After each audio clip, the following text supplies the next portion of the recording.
Maayong buntag mga kabusing. So, kami gamay nga i-share sa inyo mga kabusing nga samtang ko nagbasa-basa, dire ako nakita ang isa ka bersikulo sa Biblia.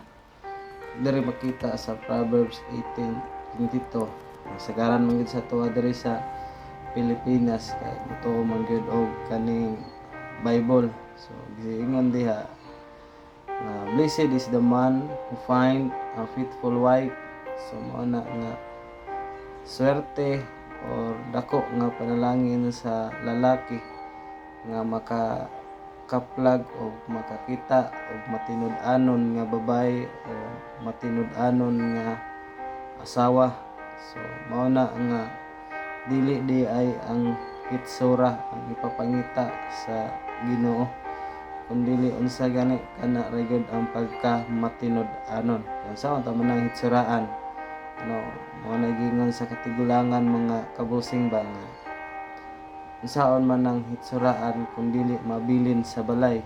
Mo na nga sa mga gwapa nga iniglakaw nato naapoy pare or silingan nga mosunod. So mo na nga lisod mga tong matinud-anon kay swerte kita kay bisag asa ta mulakaw kung matinud-anon sa atoa di gid na siya mo binuang.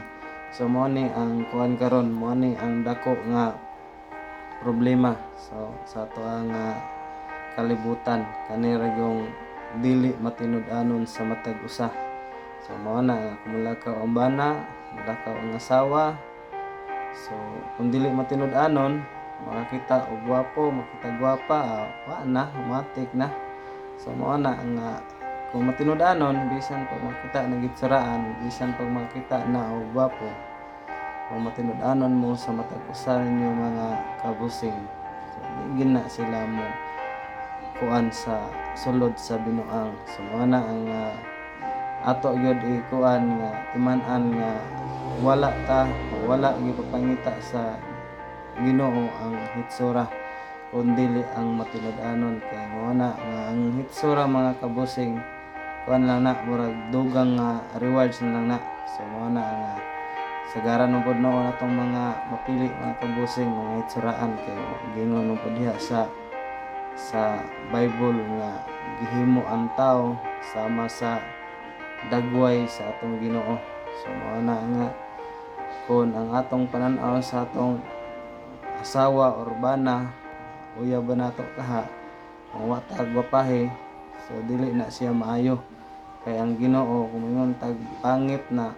So ato nang gikuan, ato nang gi-judge ang pagbuhat sa Ginoo sa tao. So mao ra na ato ang video karon, hinaot nga makatabang ni sa ato ang pagkinabuhi dinhi sa kalibutan. So God bless.